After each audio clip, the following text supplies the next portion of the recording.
Patrice, docteur en médecine, neurochirurgien, neurotraumatologue et médecin urgentiste, installé en clientèle privée à la clinique Dr Boom à Aqua, non loin de l'hôpital à Quintini.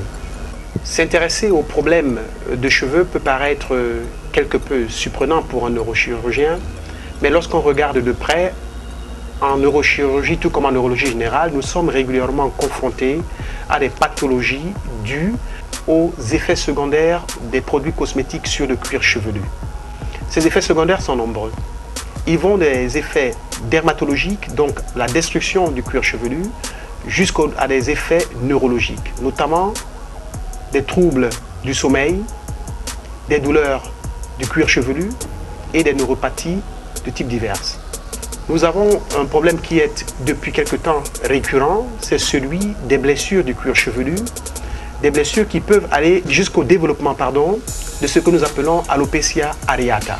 Areata étant ce qu'on appelle une zone, donc une petite aire, dont nous voyons ici que la dame a des auréoles au niveau de son cuir chevelu et ceci est d'autant plus laid que ici l'usage de la greffe est assez récurrente. Là, nous avons ce qu'on appelle alopecia totalis, c'est-à-dire une femme, aussi belle soit-elle, elle a perdu complètement les cheveux de son crâne. Il serait intéressant que les femmes se posent la question de savoir comment est-ce que un produit tel que le défrisant est composé. Le défrisant est une crème épaisse à base d'alcali, l'agent alcali étant seulement entre 2 et 4%. Malheureusement, le défrisant a un pH très élevé, oscillant entre 12 et 14. À notre analyse, nous nous sommes rendus compte qu'il y a un défrisant avec de la soude et un défrisant sans soude. Les analyses laissent voir que l'un et l'autre, en ce qui concerne les défrisants, sont nocifs pour le cuir chevelu chez la femme. Le défrisant dit avec la soude, donc contenant de l'hydroxyde de sodium, l'hydroxyde de sodium est agressif, il a un pH élevé, peut donner à l'effet du cheveu une bonne luisance, une rapidité d'exécution au niveau du lissage du cheveu, mais malheureusement, cela entraîne la cassure des cheveux, cela fait perdre aux cheveux son élasticité, sa tonicité, cette chute de cheveux frontale qu'on appelle couramment chez nous le mont vieux. Vous avez les brûlures du cuir chevelu, vous avez les maladies du cuir chevelu qu'on appelle les dermatoses. Les femmes développent des types d'allergies multiples. Elles ont régulièrement mal à la tête.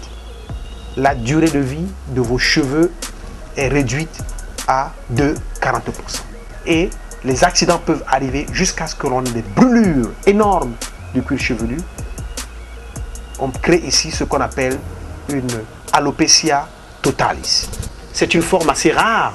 Mais lorsque vous rencontrez sur votre chemin une femme qui s'est décidée à raser le cuir chevelu, posez-vous bien la question, quelles peuvent être les raisons de sa décision? La présence de ce qu'on appelle l'hydroxyde de guanidine est aussi un produit très nocif. L'hydroxyde de guanidine est moins agressif que l'hydroxyde de soude. Il nécessite cependant l'usage de beaucoup de conditionneurs avant et après le défrisage. L'introduction donc sur le marché d'un produit qui devrait exclure l'utilisation de l'hydroxyde de guanidine, de l'hydroxyde de sodium et de l'hydroxyde de potassium est la bienvenue. Avec la présence d'un lissage qui exclut ce genre de produit, les dames peut-être elles vont avoir la solution à la cassure des cheveux et je pense que l'alopécie qui menace à peu près 20% des Camerounaises vient de trouver une solution. En dernière partie, nous avons une forme d'alopécie qui est due à un désordre hormonal et il y en a deux types. Et les deux types, justement, c'est un désordre qui est dû, bien évidemment, aux produits venant souvent dans des défrisants. Une mauvaise alimentation peut aussi entraîner une chute de cheveux. Il faudrait qu'on ait une alimentation riche en fer, en cuivre, en zinc, en vitamine C et en silicium.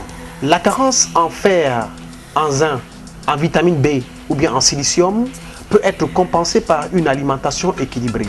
Vous trouverez pratiquement tous ces oligo-éléments dans les fruits.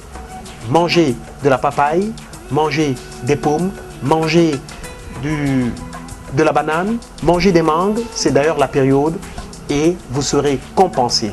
Il ne s'agit pas à tout prix de courir en pharmacie pour acheter des vitamines concentrées. Vous pouvez trouver bien évidemment toutes ces vitamines et autres additifs à l'intérieur des aliments que vous avez pratiquement tous les jours sur le marché, notamment les fruits. Au fond, lorsque nous sommes frappés d'alopécie ou bien de chute de cheveux et même parfois de cassure de cheveux, tout dépendant du degré de la pathologie, il faudrait que l'on rencontre un spécialiste. Les dermatologues savent justement qu'il y a des produits qui ont été depuis quelques années mis sur le marché et ils ont été découverts un peu par hasard. Les premiers produits qui ont été utilisés pour faire pousser les cheveux, c'est ceux qui en manquaient, étaient des produits qui venaient normalement, qu'on retrouve chez, comme les dihydrotestostérone, c'est en fait une hormone masculine et qui a un effet secondaire, notamment celui de faire pousser les cheveux. Alors le premier produit qui avait été mis sur le marché, ça s'appelle le phénistaride, connu aussi sous le nom de Procar ou bien de la propécine. Malheureusement, il a aussi présenté quelques effets secondaires qui ont amené à développer un deuxième produit connu sous le nom de dinastéride, étant une forme évoluée de la finastéride. Et le troisième produit que l'on connaît encore jusqu'à aujourd'hui, je l'ai vu il n'y a pas longtemps en Allemagne dans des salons de coiffure, c'est le minoxidil. A un avantage, c'est que lui, il n'agit pas au niveau hormonal, mais il agit bien plus au niveau de la vasodilatation, c'est-à-dire de la dilatation des artères au niveau du cuir chevelu. Il permet donc une meilleure irrigation du cuir chevelu et par conséquent une meilleure pénétration des nutriments pour alimenter le cuir chevelu. Donc le problème capillaire peut être aussi traité en utilisant des médicaments qui permettent de faire pousser les cheveux chez la femme. Le lissage sans acide thioglycolique. On l'appelle vulgairement sur le marché le lissage brésilien. C'est un lissage qui a, du point de vue dermatologique, un avantage particulier, c'est qu'il est fait à base de kératine. Et vos cheveux ont besoin de kératine. Il fait une fixation sur le cheveu avec un procédé thermoactif. Il respecte le cuir chevelu par effet dermoprotecteur. N'oublions pas que la chaleur qu'on applique sur le cuir chevelu facilite la vasodilatation de ces cheveux et l'élasticité du cheveu sont maintenues. La durée du cheveu est très peu modifiée. À mon sens, il est question de conseiller la femme de prendre ses responsabilités toutefois que cela est nécessaire. Les dames qui ont des blessures au niveau du cuir chevelu évitent de cacher les lésions parce qu'en étouffant la tête avec des greffes, en étouffant la tête avec des formes d'implants, alors là, vous ne résolvez pas le problème, sinon vous le cachez et vous le cacherez pendant toute votre vie. Ce n'est pas la solution. La solution, c'est de consulter le médecin et d'avoir une solution médicale à un problème qui est un problème accidentel. Nous avons ici ce qu'on appelle un nevus sebaceus capitis congenitalis. C'est-à-dire que nous sommes en face qui a eu à sa naissance un névus sur le cuir chevelu.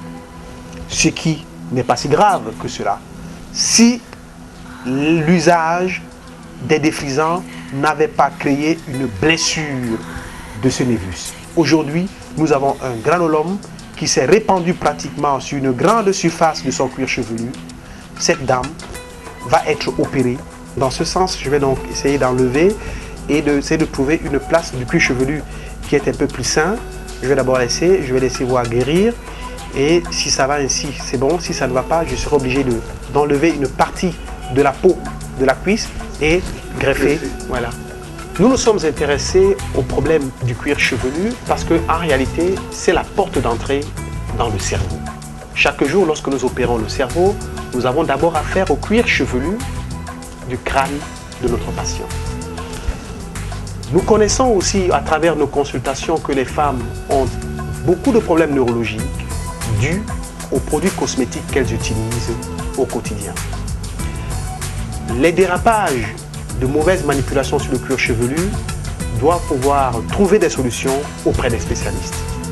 Toutefois, où vous aurez eu un accident sur votre cuir chevelu, notamment une chute précoce de vos cheveux, un développement de ce qu'on appelle une alopécie, ou bien même lorsque vous avez des types de brûlures au niveau du cuir chevelu, il faudrait vous rendre chez un médecin.